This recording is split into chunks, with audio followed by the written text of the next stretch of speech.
Super. Welcome. Welcome to this lecture from. I have to look up here because it's Nika. I know Nika. I hope I pronounce your name right. It's Dubrovsky. Nika Dubrovsky is born in the USSR. I think it was USSR at the time. Yes, still. So not the Soviet Union, but the USSR. And she moved over to New York, I understood. And then the last 6 years living in Berlin. She's an artist, and luckily artists make our life better and try to give certain color and feeling to this world. She's next to being an artist, she's engaged in projects like this one, Anthropology for Kids, and there is a project here that's going to be related in an open source book called What is Privacy? What is Privacy? I'm going to give you the stage, I think. All right? Thank you.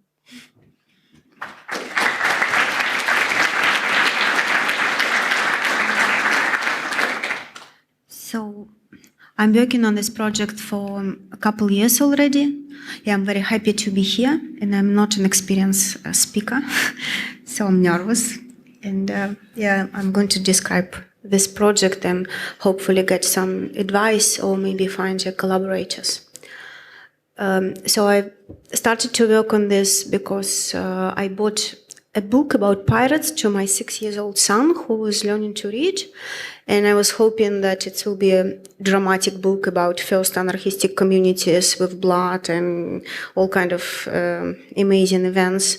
But it was quite opposite. It was a very close product, sugary and kitschy and completely like nothing true. So I was thinking, okay, actually, it's really great to do books for kids, but books that will talk about what Dostoevsky calls curse questions, something that every human being have to decide for themselves: what is family, what is death, what is labor, or what is money, for example, and what is privacy as well. So, and then I started to do these books that kind of, I understand them like a social, hack into the social codes, because when we get our education, and when I saw my son getting his education, we are presented with, again, these close products that then we have to rehearsal and repeat. And it's very rarely that the kids are, and adults as well, are allowed to really take apart the major important social ideas and then reconstruct them for themselves. And I want to say that one of the important influence for me was Soviet children literature in 1920s, and that was very important also for the beginning of construction of the revolutionary identity of Soviet people, because this identity of Soviet people didn't exist. So before 1937, the Stalin's crackdown, the Soviet children literature was really, really progressive and has a lot of qualities that I think very important now. So the Anthropology for Kids is supposed to be a web project with freely downloading books. That's also we put on Wiki.edu, WikiKids, and this is a doodle books that kids can draw and write in. So the anthropological idea that for each core question, like what is family, you can have many answers depending from which cultural background or historical time you come in. And in each of this question, the books is providing a framework where you can comment and draw and imagine and construct your own identity. So this is a book about history of protest. In Russian, it's called History of Justice, because it's not possible to publish and to do workshops with the protest books right now. And so this is a story cases that describing a different type of protest. And one part of the page is always organized like a school book where the child can but in this case not repeat, but comment. Then, like the book, another book, one of the books that I'm doing is about privacy. That's why I'm having this conversations here. So this a different way of relating to the privacy. And now from my presentation, because the book is not finished yet, I'm going to share the ideas that I have about privacy now and that I'm collecting. So the privacy could be understood in many different ways, like level of access, exclusion, control over the body, home, public space, and so on. But it also could be described as privacy of the body and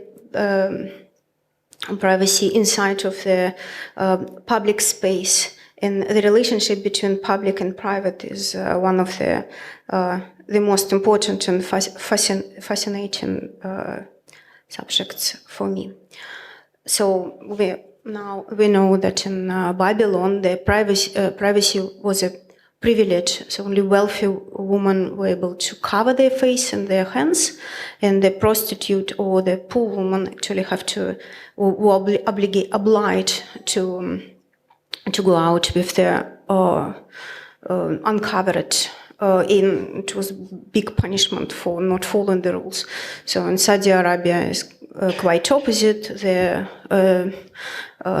appearances belong to the men, the appearance of the woman. So they must cover their face. And now in Europe, one country after another, the burqa is banned in order to protect women and protect our understanding of what privacy is. So privacy of others could become a problem for us. And this is a French beach. Last year, a woman who was wearing burkini on the beach in France, she was stopped by the armed police and was forced to undress because French government passed a law against wearing burkini. So this, like the privacy of others could be a threat, but could be understood as a threat as well. So this is a different way of relating to privacy, zapatistas.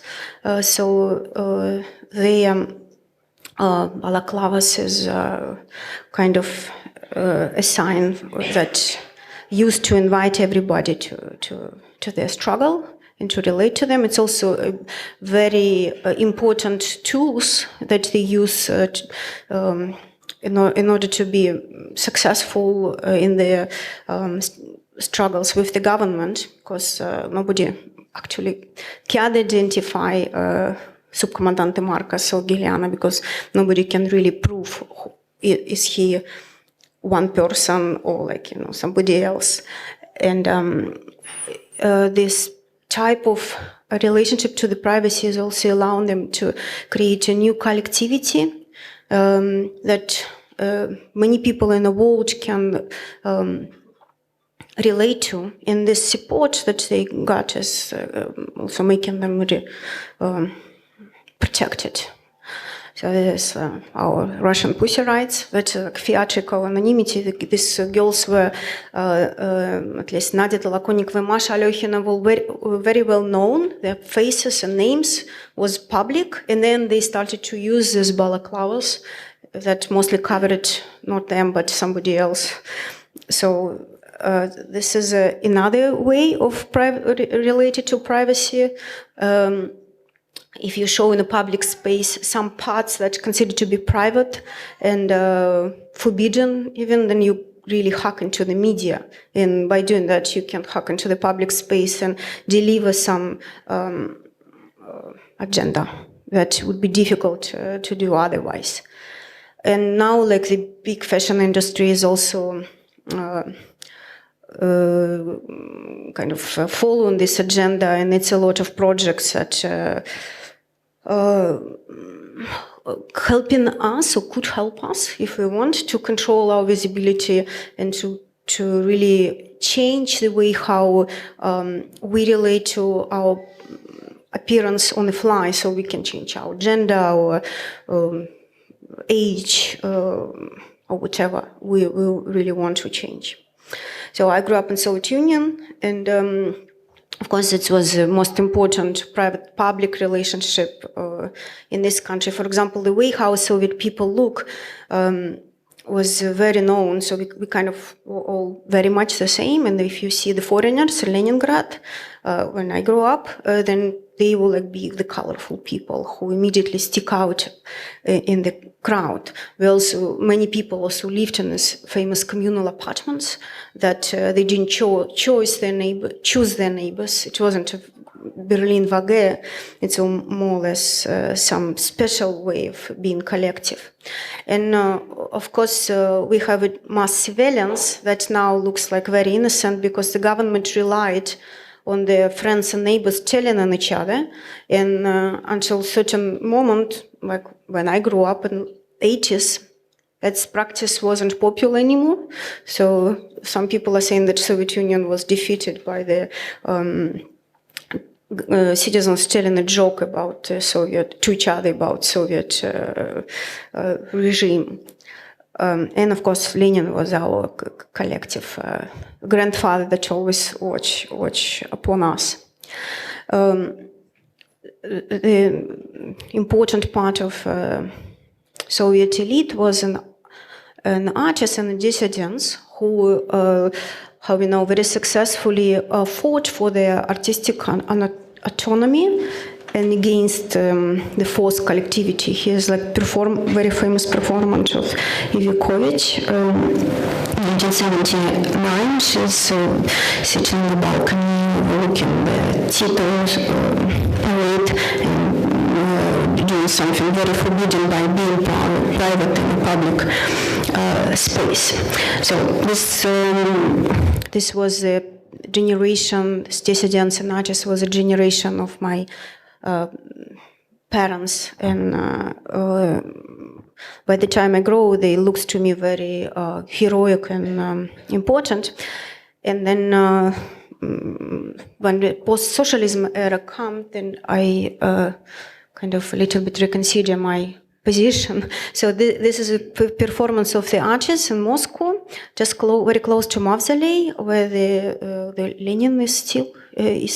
So this is a cake, and the people who were invited to eat it was an art gallery, some private crowd, including some kids. So they successfully ate collective grandfather.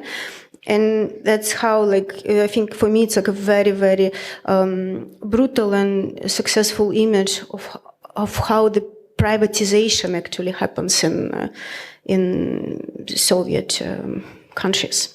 So in this is how Leningrad looked in 90s. A lot of these small places where the people sell each other everything.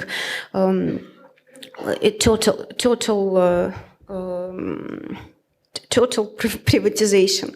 And like another good example of relationship between private and public was these two guys. So one of them on the left, his name is Mikhail Verbitsky.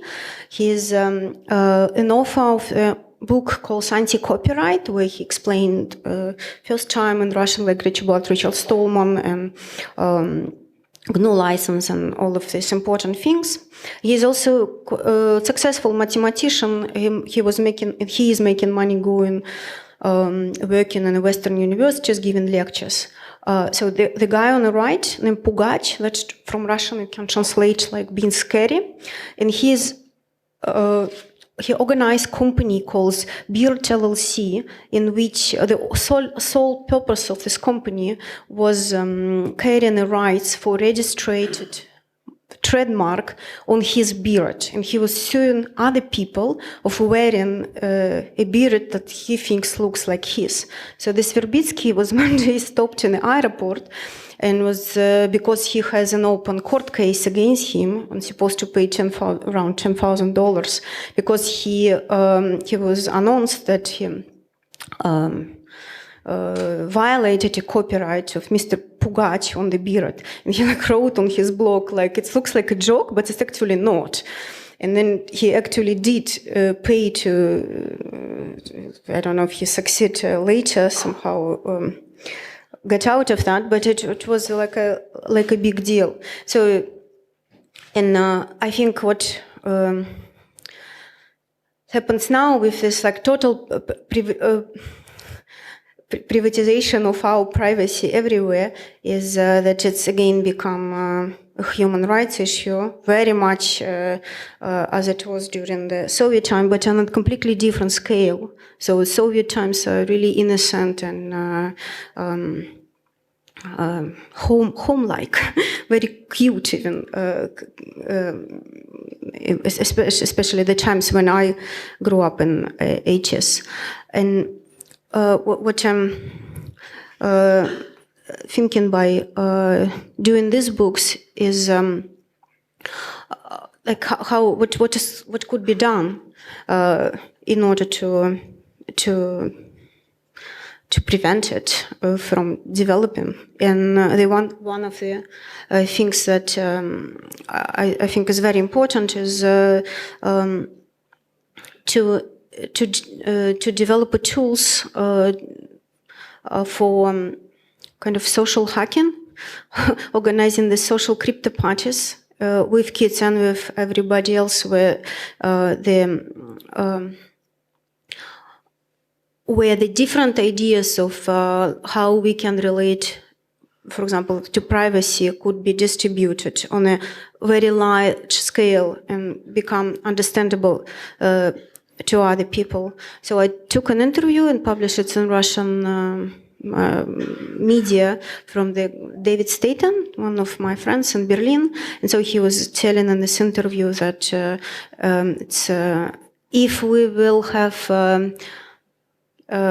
certain percentage of people, not even big, who will use encryption in their private communication, it will be too expensive for government to spy on us. And the question is why it didn't happen, why we don't use encryption in this amount of people. Why don't we all just join the crowd? And one thinks encryption is complicated to use, but actually probably it's not a wrong answer. The real answer is that's how we understand our collectivity, that we don't need to use encryption, so that our privacy is not really so important to protect. And so coming back to the Soviet children literature, I think these guys were very effective in a way how they distribute the revolutionary ideas among this vast hundreds of millions of people that were living in Russian empire in 1917 after revolution had happened, and they immediately after the Soviet Revolution introduced woman equality, like the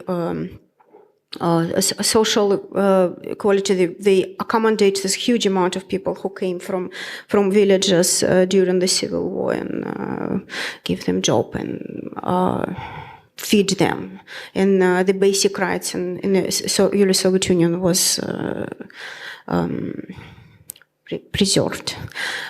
So like in the privacy book, I'm going to speak as one of the experts. I'm going to speak with Mikhail Kosinski. He's this guy from Cambridge Psychometrics. It's a company. It's not company. It's a part of the university that later became a model for Cambridge Analytica, the company that created a software that apparently was used for the Brexit election, political campaign, and for the election of Trump. And so Mikhail Kosinski was, after he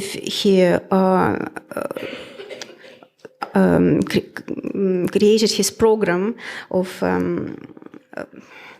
getting information from social network on a big scale about people, he was going around and warning that it could be used for like very harmful things. So he's saying that I didn't build the bomb. I just show that it could be built, could be harmful, and So I was thinking that maybe here in the Congress I can find also somebody who will participate in some ways of making this privacy book more better, in maybe giving its different form, not being a book, but being some kind of small piece of software they can distribute through the social network, and then the people not only can answer this question, that's what Kaczynski did originally, but they can see the answers. For example, if they see that I wouldn't care about my privacy, I wouldn't spend time encrypting my email. And then he will see, okay, if 20% of the people will answer, I will, then no surveillance. And if 13% of people will answer, we don't care, then yes, surveillance everywhere. So maybe something like that could work. Yeah, maybe that's it.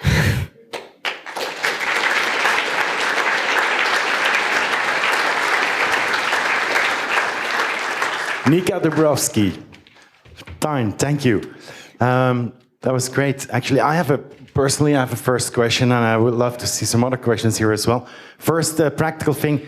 I understood that the next lecture will not go through, so we have some more time to discuss and maybe find that collaborators that you were looking for. One practical question. You did some sessions with kids to make this book, or not for privacy yet. Not for privacy yet. It was other books, like Crime and Punishment and protest books, some other books. Yeah. Family. Okay. On a small scale, and in Berlin or before in New York, where you were staying? So where the workshops were done, and the workshop is a big, important part. So you kind of, it's important to look at the kids eye to eye, not just to impose on them some knowledge, but then to make them, allow them to draw and write, and then maybe introduce something in the book. So I did the projects in Russia, and the protest book is for South Africa. And yes, I did 2 workshops in Berlin. Okay, so that was my next question. What is your audience? Because before this lecture, you told me we are all kids still, in a way.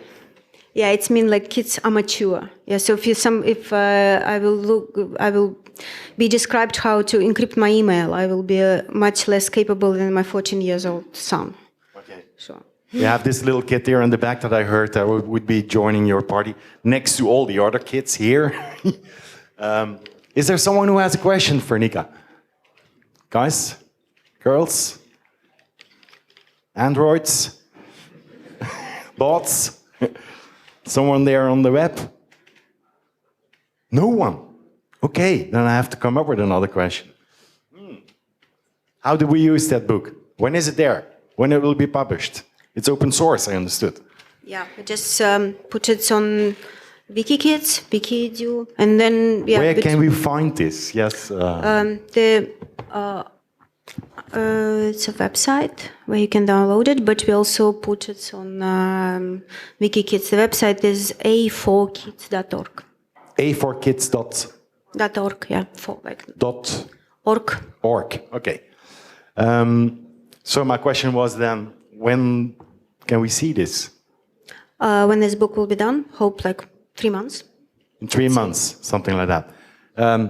Other people here who would like to collaborate, probably they will connect you after this lecture. No one here who has a question? I feel guilty. Oh my God! Hey, thank you very much, Nika. Once again, I hope to talk later with you.